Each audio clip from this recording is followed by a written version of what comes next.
4개월 만에 저희들 만나는데요. 네, 정말 오랜 시간 동안 저희가 저녁 예배를 드리지를 못했어요. 여러분 주일 저녁마다 얼마나 외롭고 심심하셨습니까? 그렇죠? 너무 그리우셨죠?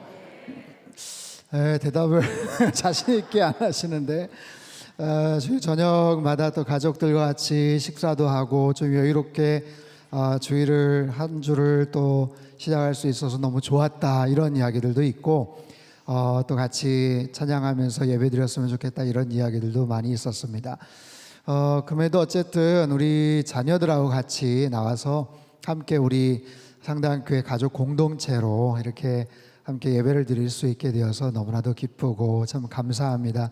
우리 어린 친구들, 우리 자녀들 왔는데 한번 손 한번 들어보세요. 네, 우리 박수 한번 보내주시겠습니다. 아유, 우리 교회학교 어린 친구들이 전사님 나와서 연기하니까 막 아주 힘차게 열심히 웃어주시고 이제 그랬었습니다. 오늘 이제 저녁 예배도 시작하고 다음 주부터는 이제 여름 수련회, 특별히 6주 동안 훌륭한 외부 목사님들 저희가 초청을 해서 함께 또 말씀을 듣습니다. 다시 한번 이번 예배를 통해서 여름 수련회를 통해서 우리의 흐트러지기 쉬운 그리고 영적으로 또 대만해질 수 있는 이번 여름 하나님 앞에 더 가까이 가는 귀한 은혜가 우리에게 있게 되기를 주님의 이름으로 축복합니다. 오늘 주시는 하나님의 말씀 여호수아서 24장 29절에서 31절까지 말씀입니다. 여호수아서 24장 29절, 30절, 31절 말씀인데요. 우리 한 목소리로 같이 읽도록 하겠습니다. 시작. 이 일 후에 여호와의 종 눈의 아들 여호수아가 110세의 죽음에 그들이 그를 그의 기업의 경내 딥낫세라에 장사하였으니 딥낫세라는 에브라임 산지 가스산 북쪽이었더라. 이스라엘이 여호수아가 사는 날 동안과 여호수아 뒤에 생존한 장로들 곧 여호와께서 이스라엘을 위하여 행하신 모든 일을 아는 자들이 사는 날 동안 여호와를 섬겼더라. 아멘. 오늘 본문은요, 이 일 후에 여호와의 종 눈의 아들 여호수아가 110세에 죽었다 라고 이야기합니다. 여호수아의 마지막 이야기를 하죠. 한 사람의 죽음을 소개합니다. 여호수아의 죽음입니다. 여러분, 여호수아는 누구입니까? 출애굽 사건에 굉장히 중요한 역할을 같이 맡아서 했던, 그리고 광야 생활 속에서 모세를 보좌하면서 이스라엘 공동체를 잘 정말 함께 이끌어갔던, 그래서 모세가 죽고 나서 가나안 땅을 정복하고 땅을 분배하는 정말 귀한 영적인 리더 역할을 했었던 그런 사람입니다. 모세의 뒤를 이어서 지도자가 된다는 것, 리더가 된다는 것은 굉장히 두렵고 떨리는 일인데, 가만히 보면 정말 모세 못지않은 너무나도 귀한 역할을 잘 감당했던 것 같아요. 그 많은 이스라엘 백성들과 같이 가나안 땅에 들어가서 그 많은 땅들을 다 정복하고 31개의 부족들을 다 격파를 하고, 그리고 나서 그 백성들에게 그 땅을 다 분배해서 나눠주는 마지막 작업까지 완료했던 여호수아가 110세에 죽었다라는 거예요. 참 오래 살았네 라고 생각할 수 있죠. 마지막 사명까지 다 끝낸 여호수아, 110세에 죽은 여호수아. 여러분, 여호수아의 인생을 가만히 한번 생각해 보세요. 출애굽하기 전에 몇 살 동안, 몇 년 동안 애굽에서 살았는지는 사실 계산하기는 어렵습니다. 그런데 어쨌든 출애굽을 하는 그 과정, 그 이전에 애굽의 바로의 밑에 그 폭정 속에서 살았을 여호수아입니다. 그 시대가 어떤 시대였습니까? 애굽 왕 바로에 의해서 이스라엘 백성들이 굉장히 많은 어려움과 핍박을 받았던 그런 시대예요. 종살이를 하고 노예와 같은 그런 정말 억압과 착취를 받으면서 살았던 그 시대. 이스라엘 백성들의 숫자가 늘어나니까 애굽 왕 바로가 히브리 민족의 남자아이는 나일강에 빠뜨려서 죽여버려라 라는 그런 악법을 실제로 실천을 해야만 했던 바로 그런 시대. 얼마나 정말 참담한, 참혹한, 끔찍한 그런 일들이 얼마나 많았겠어요. 그런 악한 애굽의 바로, 애굽의 왕 밑에서 살아가는 것이 얼마나 힘들었는지를 여호수아는 잘 알고 있었죠. 사실 모세도 그렇게 잘 알지를 못해요. 그도 그럴 것이 40년간 애굽의 왕자로 있다가 또 40년간 미디안의 광야에서 양을 치다가 다시 돌아가서 하나님의 미션을 수행을 했었기 때문에 이야기를 전해 들었겠죠. 아주 갓난쟁이였을 때, 어렸을 때 그 부모님이 겪었던 그런 부분들을 기억할 리도 없고요. 그래서 사실 애굽에서, 애굽왕 바로의 밑에서 그 폭정 속에서 노예로 살아간다는 것이 얼마나 고달프고 힘든 일인지를 모세가 몰랐을지언정 여호수아는 잘 알았지요. 출애굽을 합니다. 출애굽해서 모세와 같이 40년간 이스라엘 백성들을 가나안 땅으로 인도하는 중요한 역할을 하죠. 보조자 역할을 하지만 모세가 산에 올라가서 기도를 할 때 아말렉과 전투를 벌이기도 하고요. 모세가 시내산에 올라가서 십계명 돌판을 받고 그 모든 과정 속에서도 여호수아의 이름이 간간히 눈에 띄는 거예요.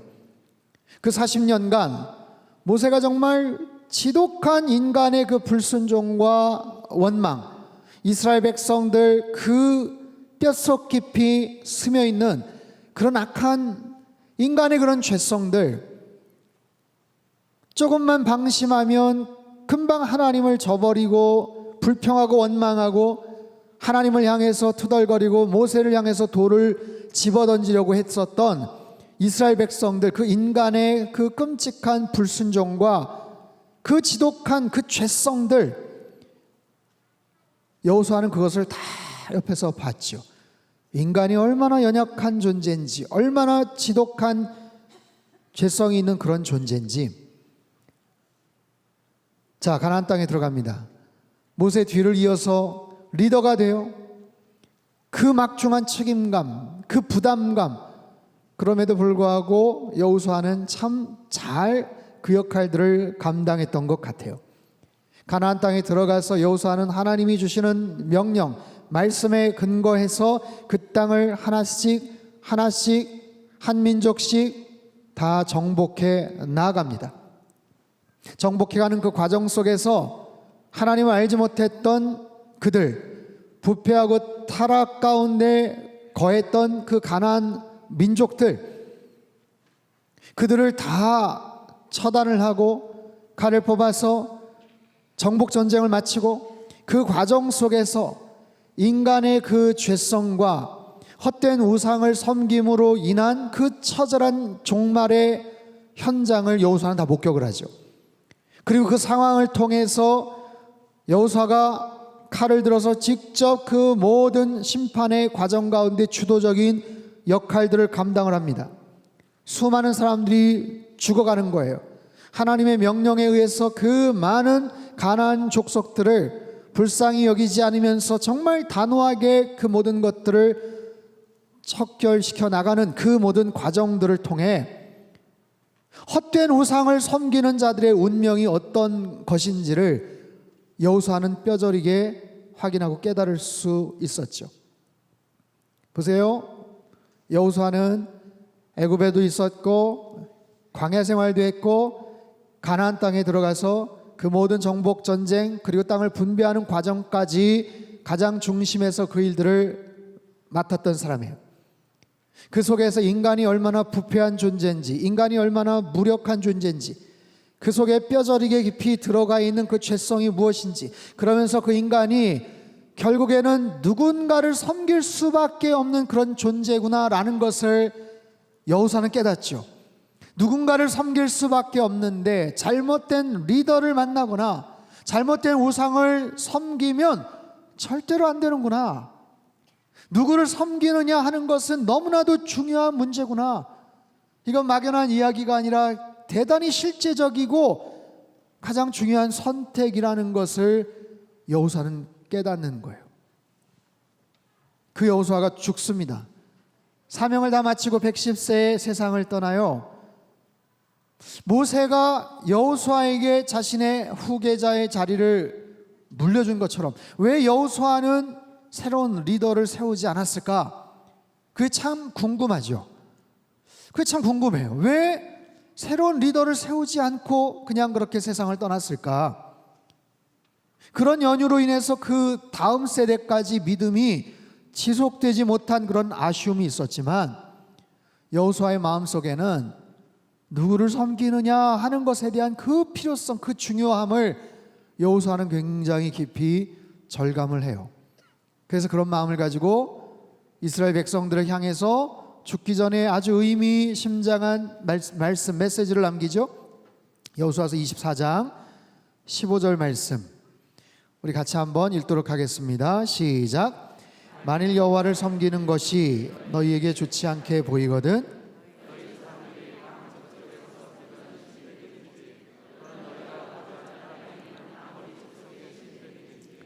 너희가 섬길 자를 오늘 택하라. 오직 나와 내 집은 여호와를 섬기겠노라. 뒷부분의 말씀이에요. 오직 나와 내 집은 여호와를 섬기겠노라. 한번 따라해 볼까요? 오직 나와 내 집은 오직 나와 내 집은 여호와를 섬기겠습니다. 아멘. 누구를 섬기느냐 하는 것은 이처럼 중요합니다. 여호수아는 누구를 섬겼나요? 옆에 모니터 스피커 좀 볼륨 좀 높여주세요. 여호와는 누구를 섬겼는가? 그는요 하나님의 종이에요. 여호와의 종이에요. 29절 말씀 다시 한 번만 띄워주세요. 같이 한번 읽겠습니다. 시작. 이 일 후에 여호와의 종 눈의 아들 여호수아가 110세에 죽음에. 자, 여호와의 종 눈의 아들 여호수아라고 얘기해요. 여호수아는 누구였다? 하나님의 종이었다. 눈이라는 사람의 아들이었지만 더 중요한 것은 여호와의 종이었다. 하나님의 종이었다. 하나님의 일꾼이었다. 하나님의 사람이었다. 하나님의 종이었다. 어쩌면 성경에서 그냥 흔하게 들을 수 있는, 볼 수 있는 그런 구절이겠거니 생각하지만 사실 여호수아를 성경에서 그는 하나님의 종이다 라고 지칭하기보다는 다른 표현이 있어요. 더 많이 사용이 되고 불리웠던 다른 표현. 자, 여호수아서 1장 1절 말씀 한번 띄워주세요. 같이 읽겠습니다. 시작. 여호와의 종 모세가 죽은 후에 여호와께서 모세의 수종자 눈의 아들 여호수아에게 말씀하여 이르시되. 자, 여호수아서 처음 시작할 때 여호수아를 어떻게 소개를 합니까? 모세의 수종자 눈의 아들 여호수아. 모세의 수종자라는 것은 모세의 종이다라는 거예요. 모세를 잘 섬겼던, 모세를 리더로 잘 세우고 섬기고 따랐던, 거의 똑같은 표현이죠. 여호와의 종 눈의 아들 여호수아. 그게 여호수아서의 마지막 여호수아에 대한 평가라면 사실 그 제일 처음에 여호수아서 1장에는 하나님의 종이라기보다는 모세의 수종자라고 표현하는 것을 볼 수 있어요. 그렇다면 그 기간 동안 여호수아에 대한 성경적 시각과 그의 삶의 모습들이 어떻게 변화되었는지를 우리가 직감할 수가 있죠. 모세의 뒤를 이어서 위대한 사명을 잘 감당하고 떠났던 하나님의 사람, 하나님의 종 여호수아. 그래서 그런 마음을 가지고 여호수아는 세상을 떠나기 전에 누구의 종이 되느냐라는 게 얼마나 중요한지, 누구를 섬기느냐 하는 것이 얼마나 소중한 것인지를 그는 깨닫는 거예요. 그가 110세까지 오래 살았더라, 많은 일들을 했더라, 장수했다. 그것보다 더 중요한 것은 그가 하나님의 종이었다. 하나님의 일꾼이었다. 하나님의 일꾼, 하나님의 종으로 평가받은 인생이었다. 그런 의미에서 여호수아의 인생은 성공한 인생이었고 아름다운 인생이었다고 말할 수가 있어요. 가장 중요한 것, 내가 이 땅을 살면서 얼마나 오래 살았느냐, 얼마나 어떤 대단한 일들을 했느냐, 그거보다 더 중요한 것, 내 인생 마지막 순간에 하나님의 종, 하나님의 사람, 아무개라고 그렇게 불림받을 수 있느냐라는 거예요. 여러분, 하나님의 종으로 평생 살아가시기를 주님의 이름으로 축원합니다. 그것이 우리가 인생을 가장 잘 살 수 있는 방법이에요.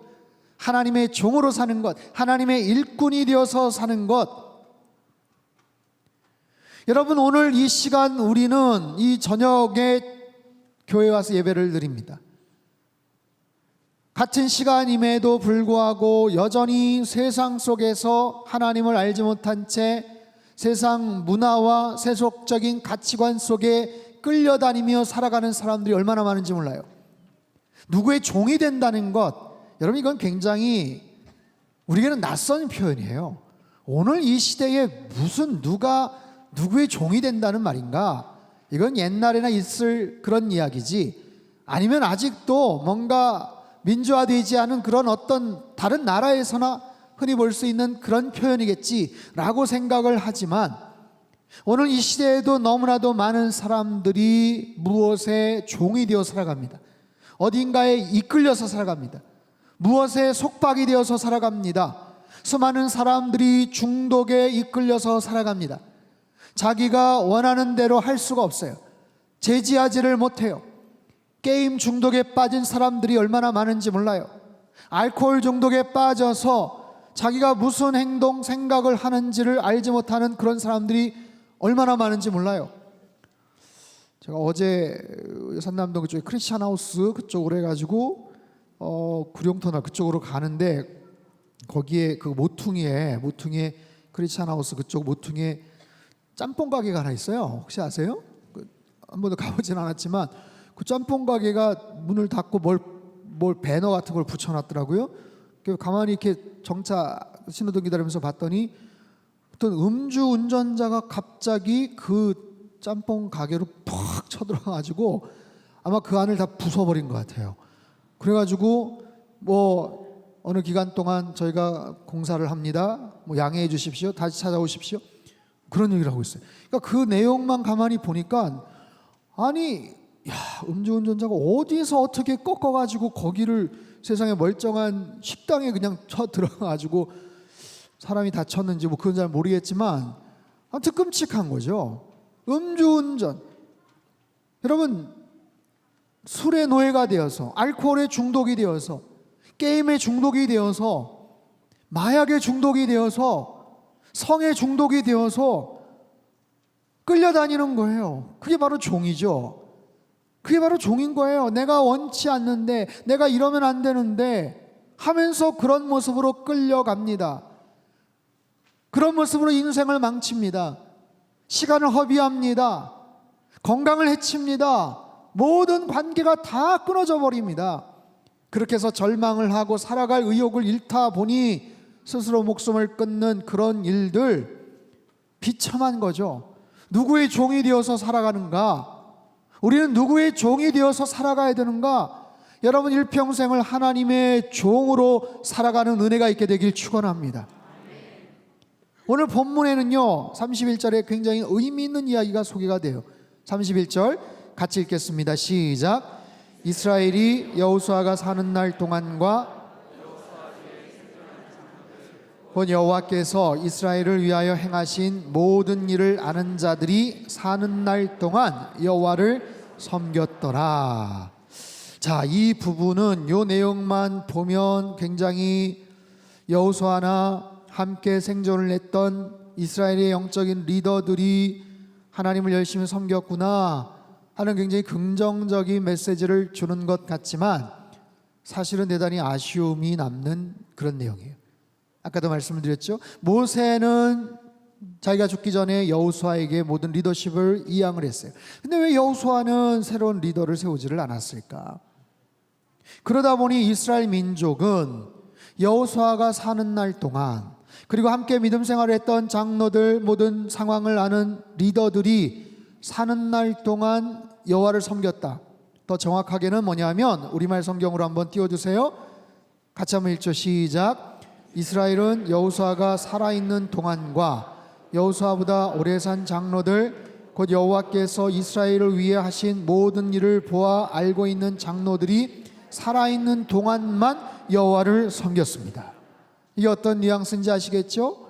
그들이 사는 날 동안 열심히 신앙생활했습니다 라는 긍정적인 이야기라기보다는 그들이 사는 날 동안만 하나님을 섬겼더라. 그러면 그들이 죽고 나서 어떻게 됐다는 거예요? 하나님을 저버렸다라는 거예요. 하나님을 잃어버렸다, 망각했다, 하나님을 배척했다. 그 귀한 신앙이, 그 믿음이 이어지지를 못했다라는 거예요. 하나님께서 이스라엘을 위해 하신 모든 일을 보고 경험했던 사람들이, 그 영적인 리더들이 살아있는 동안만 하나님을 섬겼다.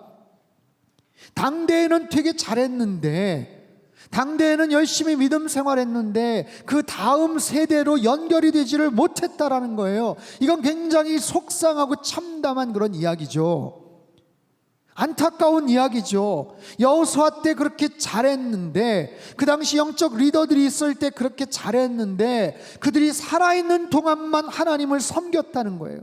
그래서 그들이 믿음, 하나님을 향한 헌신, 하나님의 역사, 하나님의 능력, 하나님의 기적, 이 모든 것들이 그 다음 세대로 연결되지를 못했다라는 거예요.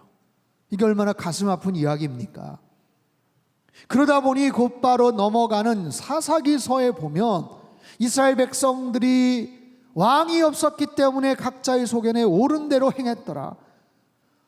왕을 알지를 못하고 왕을 섬기지를 않고 영적인 하나님을 알지를 못했기 때문에 모든 가치관과 판단, 평가, 선택의 기준이 자기네들 소견에 옳은 대로 행했더라.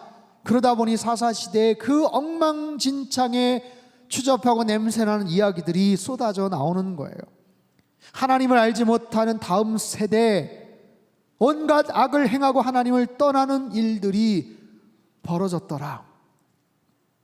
여러분, 오늘 이 시대에 이 말씀을 그대로 한번 적용을 해보죠. 오늘 이 시대는 어떨까요? 우리 자녀들은 어떨까요? 참 오랜만에 이렇게 많은 자녀들과 더불어서 함께 예배를 드려요. 연세가 지긋하신 우리 할아버지, 장로님들, 어르신들, 정말 대한민국의 70년, 80년대 영적 부흥의 현장에서 그 당시에 학생 때, 청년의 시절에 부르짖고 기도하며 믿음을 하나님 앞에 정말 온전하게 헌신을 했던 그 귀한 분들, 더 거슬러 올라가면 6.25 동란 이후에 정말 한국 사회가 그 피폐하고 가난하고 아무런 소망이 없었던 그 현장, 그 상황 속에서 대한민국이 어떤 모습으로 그렇게 성장을 했고 하나님이 복을 주셨는지 그 모든 것을 다 지켜보셨던 어르신들, 저만 해도요, 제가 신학교 다닐 때 금요일날 저녁이면 전국 곳곳에 기도원에서 부르짖고 기도하는 그런 기도의 소리가 끊이지를 않았었어요. 특별한 문제나 어려움이 있으면 삼각산에 올라가고 청계산에 올라가고 장신대 뒤에 있는 아차산에 올라가고 광주 기도원에 가서 금요일마다 기도를 하고, 그런 일들이 그렇게 어색하거나 이상한 일이 아니었거든요. 근데 오늘날 전국에 있는 산에 있는 기도원들이 과연 지금 제대로 있기나 하는지 모르겠어요. 제가 알기로는 전국의 산이나 아니면 지역 곳곳에 기도원이나 아니면 다른 어떤 시설들을 갖고 있는 교회들이 거의 대부분 90% 이상은 다 처분을 위해서 다 매물로 내놨다는 이야기를 들었어요. 근데 팔리지를 않아요. 가지를 않아요. 거들떠보지를 않아요. 수련회나 교회 모임 자체도 없거니와 설령 있다고 하더라도 옛날에 그 추억과 향수가 있는 그곳에 가서 다소 좀 불편해 보이고 다소 좀 뭔가 좀 촌스러운 느낌도 있지만 그곳에 가려고 하지를 않아요. 불과 몇십 년 만에 그런 모습들이 지금 바뀌어 버렸죠. 이 이야기들은 사실 이 자리에 있는 우리 어린 자녀들은 무슨 호랑이 담배 필 적 얘기인가 싶은, 사실 그런 이야기예요. 무슨 말씀을 하시나 싶은 전혀 이해가 되지 않는 왜 산에 가신다는 건가? 왜 기도를 산에 가서 하나? 여러분 보십시오. 코로나 이전 불과 6개월 전에 대한민국의 한국 교회에 대한 많은 우려와 염려들을 하는 통계나 진단들이 있었습니다. 특히 교회 학교, 젊은 세대, 청년들이 떠난다. 젊은 세대, 큰 위기다, 문제다. 한때는 1,000만 크리스찬, 그래서 전국의 국민들의 25%, 너무 과하게 잡아서 그런다 싶으면 한 20% 정도 크리스찬 비율이 그렇다라고 하는데, 복음화율이 그렇다고 하는데 점점 떨어져서 초등학교 크리스찬이라고 말하는, 교회를 다닌다고 말하는 아이들 숫자가 3%에서 5%. 여러분 3%면은 거의 미전도 종족입니다.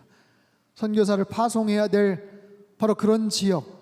아무개 선교사님 어디로 가세요? 어느 나라로 갑니다. 세상에 거기는 지금 복음화율이 3% 미만이에요. 야, 진짜 힘든 데로 가시네. 뭐 그런 거예요. 초등학교가 그런 거예요. 한 반에 30명이 있다면 여러분 3%면 1명? 2명? 그 반 안에 교회 다녀요 라고 손을 드는 아이가 1명. 애들은 다 쳐다보겠죠. 쟤는 교회를 다닌대? 웬일이야? 무슨 교회를 다녀? 여러분 이게 우리 지금 현재 상황이거든요. 코로나 이전의 상황이에요. 지금은 어떨까요? 불과 5개월, 6개월 동안 지금 사실 통계가 잡히질 않습니다. 통계가 잡히질 않아요. 모든 교회 담임 목사님이 다 마찬가지시겠지만 정말 몇 개월 동안 이 부분을 놓고 기도하며 많은 책이나 자료들을 계속해서 보고 여러 교회 목사님들하고 이야기를 하고, 예배는 어떻게 지금 하고 있습니까? 재정 상태는 어떻습니까? 교회 학교는 거기는 어떻습니까? 우리 교회 학교는 지금 이렇게 하고 있습니다. 이렇게 하면 될 것 같아요. 이렇게 하니까 뭐가 되더라고요 하는 얘기를 정말 단 한 건을 듣지를 못했어요. 교회 학교에 대한 이야기를 거의 안 하시더라고요. 그냥 우린 예배 출석, 예배 온라인으로 하는데 이번에 코로나 우리 동네에 퍼져가지고 다시 온라인으로 예배를 해야 될 것 같아요. 교회 학교 얘기를 꺼내지를 못해요. 교회 학교는 그냥 우리 온라인으로 하고 있어요. 그 다음 얘기를 듣지를 못해요. 아직까지도 코로나 터지고 나서 아직까지도 그냥 온라인으로만 교회 학교 계속 진행된다. 그런 교회도 꽤 많습니다. 4개월, 5개월 동안 아이들이 교회를 안 나오는 거예요. 못 나오는 거예요. 나올 수 있는 분위기가 형성이 되지를 않는 거예요. 제가 말씀을 드렸죠? 우리 상당교회 정말 열심히 교회 학교를 위해서 애쓰고 수고하고 그랬지만 출석률 30% 미만이에요. 이 코로나 상황이 어느 정도 잡히지 않겠습니까? 아무래도 언제가 될지는 모르지만 일상으로 어느 정도 그래도 좀 회복이 되지 않겠어요? 우리가 평생 이렇게 마스크만 쓰고 다니지는 않을 거 아니에요. 그러면 그렇게 어느 정도 회복이 된다고 할 때 우리 교회 학교는 과연 어떻게 될까? 코로나 이전에도 그렇게 심각한 상황이었는데 예배가 그렇고요, 교육이 그렇고요, 선교. 여러분 상당교회는 예배가 중심이 된 선교적 교회입니다. 정말 선교에 대해서 많은 강조를 했고 1년이면 거의 20차례 가까운 많은 아울리치 팀이 가서 은혜를 같이 나누고 왔어요. 근데 1월 달에 한 2군데 갔던 것 외에는 올 스톱 되어 있죠. 그럼에도 암암리의 여러 가지 모습으로 어떤 사역들을 하고 있지만 사실 그거 가지고 미미해요. 그런데 다른 교회 상황이나 이런 모습들을 보면 교육부서에 대한 이야기까지는 서로 나누는데 선교에 대한 이야기는 아예 꺼내지를 못하고 있습니다. 굉장히 많은 선교사님들이 현장에서 사역을 하지를 못하고 들어오고 있어요. 들어오고 싶은데 들어오지도 못하는 그런 경우들도 있어요. 앞으로 한국 교회에 대한 이런 심각한 상황들이 어떻게 될 것인가? 우리가 마지막 세대가 되는 게 아닐까? 그런 여러 가지 우려와 염려도 있어요. 우리 어르신 성도님들, 상당교회 예전부터 갖고 있었던 참 귀한 영적인 유산들, 그 믿음의 아름다운 추억, 기억들이 지금 이 자리에 앉아있는 어린 친구들, 어린 꼬마들에게 과연 어떻게 잘 전달이 될 수가 있을까? 오늘 본문의 이야기처럼 여호수아가 사는 날 동안 하나님의 하신 놀라운 기적들을 봤던 이스라엘의 장로들과 영적인 리더들이 사는 날 동안만 하나님을 섬겼다더라. 이 이야기가 우리의 이야기가 되지 않기를 바랍니다. 사랑하는 성도 여러분, 이스라엘 역사를 한번 보죠. 여호수아 이후에 다음 세대가 믿음이 끊어져요. 대가 끊어져요. 하지만 그 다음 세대 사사시대보다도 더 힘든 시대들이 존재했죠. BC 586년 바벨론에 의해서 성전이 회파가 되고 그들은 다 끌려갑니다. 이것은 믿음이 끊어지는 것이 아니라 이거는 아예 민족성 자체가 그냥 말살돼 버리고 끊어져 버리는 거예요. 자기네 땅이라고 주장하고 거기에서 농사를 짓고 집을 짓고 살았던 그들이 그 터전을 다 잃어버리는 거예요. 다 빼앗기는 거예요. 다른 나라의 종살이가 되는 거예요. 아니, 그곳에 살 수조차도 없어요. 다른 데로 다 끌려가 버린 거예요. 이것처럼 비관적인 일이 어디겠어요? 여러분, 가장 어두웠을 당시죠. 이스라엘 역사에 있어서 가장 정말 흑역사죠. 처참한 그런 상황. 야, 저렇게 끝이 나는구나. 이스라엘이라는 민족이 저런 식으로 끝이 나는구나. 성전이 회파가 되고 저들이 다 끌려가서 뿔뿔이 그냥 공중분해가 되는구나. 그렇게 해서 아무런 소망이 없겠구나라고 생각을 했는데 웬걸요? 하나님은 놀라운 기적을 행하셨어요. 하나님은 그 백성에게 놀라운 회복의 역사를 주시더라고요. 망해버린 나라, 포로로 끌려간 그 민족을 다시 회복시켜 주시고 다시 돌이켜 주시는 놀라운 구원의 역사를 하나님께서 행하신 줄로 믿습니다. 그들에게 기회를 주셨고요, 다시 소망을 주셨고요. 그렇게 해서 이스라엘의 역사가 그냥 단절이 되고 끊어지고 거기서 완전히 주저앉을 그 역사가 다시 명맥이 이어지더라고요. 하나님 사람들에 의해서 하나님이 특별하게 명하신 고레스 황제의 칙령을 통해서 그 백성들이 다시 돌아오고요, 성벽을 짓고 성전을 짓고 이스라엘 공동체를, 믿음의 공동체를 다시 재건해가는 그 모든 과정들을 우린 성경을 통해서 알 수가 있어요. 인간의 불찰, 인간의 연약함, 인간의 교만함, 인간의 게으름, 그 어떤 것으로도 인간은 소망이 없고 그렇게 끝날 수 있겠지만 그 어떤 인간의 부족함과 연약함보다도 하나님의 사랑과 하나님의 회복의 역사는 훨씬 더 큰 줄로 믿습니다. 하나님께서 다시 일으켜 주시는 거예요. 하나님께서 그들에게 소망을 주시는 거예요. 하나님께서 다시 그들을 세워 주시는 거예요. 그래서 하나님이 우리의 소망이십니다. 그 믿음을 가지고 하나님 앞에 나아가는 자들은 하나님께서 붙잡아 주시고 다시 회복시켜 주실 줄로 믿습니다. 하나님께서 우리 자녀들 정말 이렇게 믿음의 대가 끊어지는 것이 아닐까 염려가 되고 걱정이 되지만 3%가 아니라 1% 미만이 된다고 하더라도 하나님께서는 결국 남은 자들, 하나님의 어린 자녀들을 다니엘처럼 또 다른 하나님의 귀한 역사를 일으켰던 믿음의 사람들처럼 하나님께서는 그렇게 콕 찍어서 세워주시고 결국에는 소망의 불씨를 다시 일으켜 주시는 역사가 있다는 것을 여러분 믿으십시오. 우리 자녀들이 이 자리에 나와서 어쩌면 오늘 왜 온 거야? 엄마가 왜 자꾸만 가라고 해서 어쩔 수 없이 오긴 왔는데 영문도 알지 못하고 앉아 있을지 모르는 어린 자녀들이지만 하나님께서 이 자리에 있는 이 어린 자녀들을 통해서 우리 부모님 세대의 더 기도와 정말 자녀를 향한 영적인 관심과 케어를 통해서 하나님께서 다시 회복의 불씨를 일으켜 주실 줄로 믿습니다. 상당교회는 그런 교회예요. 믿음의 교회고 아름다운 영적인 유산이 계속해서 이어질 수 있는 그런 교회인 줄 믿습니다. 저는 이번 여름 수련회를 준비하면서 하나님의 전신갑주 여름 수련회 2박 3일 안 되면 5주, 6주, 7주 이렇게 한번 하면 어떨까라는 생각 동시에 전광석화처럼 하나님의 전신갑주라는 말씀이 떠올랐어요. 야, 이거 너무 좋은 주제구나. 하나님의 전신갑주를 통해서 우리가 다시 하나님 앞에 나아갈 수 있겠구나. 이 작은 마스크 한 장을 가지고도 코로나의 어떤 위협을 막을 수가 있지만 하나님의 전신갑주는 얼마나 막강하고 위력적인 힘이 있겠는가.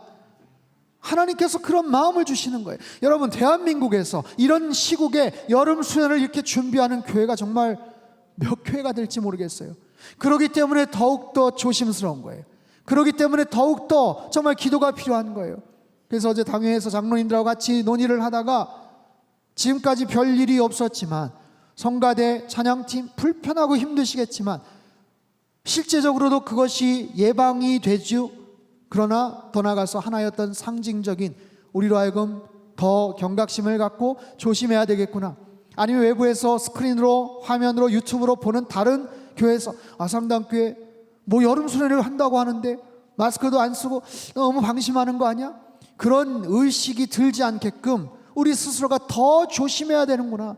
이것을 뭐 동네방네 떠벌리고 알리고 자랑하고 이런 것이 아니라 정말 겸손하게, 정말 하나님 앞에 기도하는 마음으로, 그래서 모든 것들을 다 마치고 나서 하나님이 보호해 주셨어요 라고 고백할 수 있는 그런 믿음의 아름다운 그런 영적인 이벤트가 된다면 얼마나 좋을까. 하나님께서 저에게 주신 하나님의 전신갑주라는 말씀과 동시에 또 다른 주신 하나님의 말씀이 있어요. 열왕기상 17장 13절에서 16절, 우리 큰 소리로 한번 같이 읽어보도록 하겠습니다. 시작. 엘리야가 그에게 이르되 두려워하지 말고 가서 내 말대로 하려니와 먼저 그것으로 나를 위하여 작은 떡 한 개를 만들어 내게로 가져오고 그 후에 너와 네 아들을 위하여 만들라. 이스라엘의 하나님 여호와의 말씀이 비를 지면에 내리는 날까지 그 통에 가루가 떨어지지 아니하고 그 병에 기름이 없어지지 아니하리라 하셨느니라. 그가 가서 엘리야의 말대로 하였더니 그와 엘리야와 그의 식구가 여러 날 먹었으나 여호와께서 엘리야를 통하여 하신 말씀같이 통에 가루가 떨어지지 아니하고 병에 기름이 없어지지 아니하니라. 아멘. 아합 왕 때 하나님께서는 엄청난 시련을 그들에게 주시죠. 3년 반 동안 비가 내리지를 않아요. 완전히 가물어 버립니다. 정말 하나님을 두려워하지 않았던 악한 왕으로 말미암아 그 많은 피해와 어려움을 다 겪고 있었던 그런 상황 속에서 엘리야가 한 가정에 들어가서 먹을 것을 청하니까 가난한 과부가 이야기라는 거예요. 기름 한 방울, 가루 조금이 있는데 이거 오늘 마지막으로 해먹고 우리 아들하고 같이 해먹고 아마 죽지 않을까 싶습니다 라고 말하는 거예요. 얼마나 절박합니까? 얼마나 기가 막힙니까? 그런데 엘리야는 그 여인에게 그러지 말고 그것을 떡을 가지고 만들어서 나에게 먼저 줘라, 이렇게 이기적일 수가 있어요? 그런데 하나님께서는 이미 이 여인에게 그런 암시를 주셨거든요. 놀랍게도 그 말씀대로 순종을 하는 거예요. 그 말씀대로 순종을 해요. 그래서 엘리야가 이야기하죠. 여호와가 비를 지면에 내리는 날까지 그 통에 가루가 떨어지지 않고 병에 기름이 없어지지 아니할 것이다. 그래서 그 여인이 엘리야의 말대로 순종했다. 엘리야의 말이라는 것은 하나님의 말씀이죠. 하나님의 말씀대로 순종을 했더니 정말 엘리야가 했던 이야기처럼 통에 가루가 떨어지지 않고 병에 기름이 없어지지 않았다. 그 재앙이 끊어질 때까지, 그 재앙이 없어질 때까지 하나님께서 그 가정을 지켜 보호해 주셨더라라는 거예요. 여러분, 이것이 말씀의 능력이고 순종의 능력인 줄로 믿습니다. 우리가 하나님 앞에 그렇게 반응하면, 믿음으로 반응하면 이 어려운 상황 속에서 하나님께서 상당교회를 지켜주실 줄로 믿습니다. 이 어려운 상황 속에서 무슨 전교인 수련회냐, 그러다 혹시 확진자라도 나타나면 어떻게 하냐. 하나님 앞에 우리가 믿음으로 반응할 때 우리가 기도하는 거죠. 하나님이 여인과 같은 그런 믿음의 결단을 할 때 하나님께서 이 여인의 가정에게 주셨던 축복과 약속처럼 그 재앙이 끊어질 때까지 하나님께서 그 가정에 병의 가루와 그 밀가루를 끊어지지 않도록 보호해 주셨던 것처럼 우리가 그런 믿음의 결단을 할 때 하나님께서 우리 상당교회를 지켜 보호해 주실 줄로 믿습니다. 우리의 그런 믿음의 결단을 통해서 이 코로나가 완전히 종식될 때까지 하나님께서 여러분의 가정도 지켜주실 줄 믿습니다. 여러분의 일터와 우리 자녀들의 앞날도 지켜주실 줄로 믿습니다. 우리에게 지금 필요한 것은 이런 믿음의 결단이에요. 하나님, 세상 사람들이 고민하고 세상 사람들이 염려하고 두려워하는 것, 우리도 이성적으로 합리적으로 지킬 것 지키지만 그럼에도 불구하고 결국에는 믿음의 결단을 해나가는 하나님의 사람들 되게 하여 주옵소서. 그런 믿음의 결단이 우리 자녀들에게 좋은 본보기가 되게 하시고, 우리 아버지 우리 어머니가 그때 참 어려웠었지만 결국에는 믿음의 결단을 하시더라 라는 것이 여러분 가정에 정말 좋은 믿음의 유산으로 그렇게 남아지기를 원합니다. 그런 마음으로 하나님께서 우리 상당교회를 축복하시고 우리 자녀들을 축복하시고 이 코로나19의 어려운 상황 속에서도 여름 수련회를 은혜롭게 잘 마치게 하셔서 하나님의 전신갑주를 장착한 영적인 군사로 그렇게 쓰임받고 한국교회 선한 영향력을 펼쳐나가는 우리 상당교회가 될 줄로 믿습니다. 하나님 아버지, 4개월 만에 우리 성도들이 아이들과 같이 모여서 주님 앞에 예배를 드렸습니다. 함께 모여서 예배를 드리는 것이 이렇게 기쁘고 하나님 이렇게 마음이 든든합니다. 오늘 주신 말씀을 마음속에 새깁니다. 여호수아가 그랬던 것처럼 우리 모두도 일평생 하나님의 종이 되어 살게 하여 주시옵소서. 우리 가정이, 우리 자녀들이 일평생 하나님의 사람이 되어 살게 하여 주시옵소서. 특별히 우리의 믿음의 결단을 주님 받아주시고 우리 교회를, 우리 가정을, 우리 자녀들을 지켜보아여 주시옵소서. 여호와가 비를 치면에 내리는 날까지 통에 가루가 떨어지지 않고 병에 기름이 없어지지 아니할 것이다. 주님, 이 말씀이 우리의 삶 속에 사건으로 나타나게 하여 주시옵소서. 코로나19로 인해서 비즈니스가 어렵고 앞으로 소망이 희미해지는 너무나도 불안정한 상황이지만 그럴수록 우리가 더 믿음의 선택을 하게 하시고 믿음의 결단을 할 때 여호와께서 엘리야를 통해 하신 말씀같이 통에 가루가 떨어지지 않고 병에 기름이 없어지지 아니하니라, 이 말씀이 우리 가정 가운데 나타나게 하여 주시옵소서. 우리 교회를, 우리 가정을, 옆에 있는 우리 자녀들을 지켜보아여 주시어서 믿음의 대를 잇는 거룩한 하나님, 영적 순결함을 갖는 하나님의 거룩한 세대가 되게 도와주시옵소서. 주님, 이번 여름 수련회 저희가 기획을 합니다.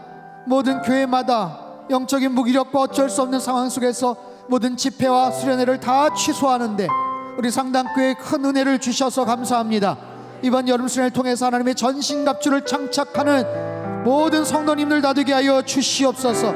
하나님의 거룩한 군사가 되어 살게 하여 주시옵소서.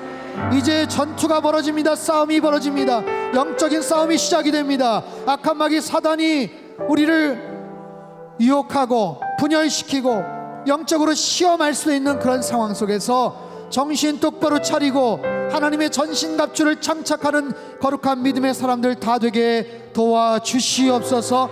이 모든 것 다 마친 후에 살아계신 하나님 앞에 영광과 찬양과 감사를 올려드리는 우리 모든 성도님들 다 되도록 축복하여 주시옵소서. 존귀하신 예수님의 이름으로 감사하며 기도합나이다. 아멘.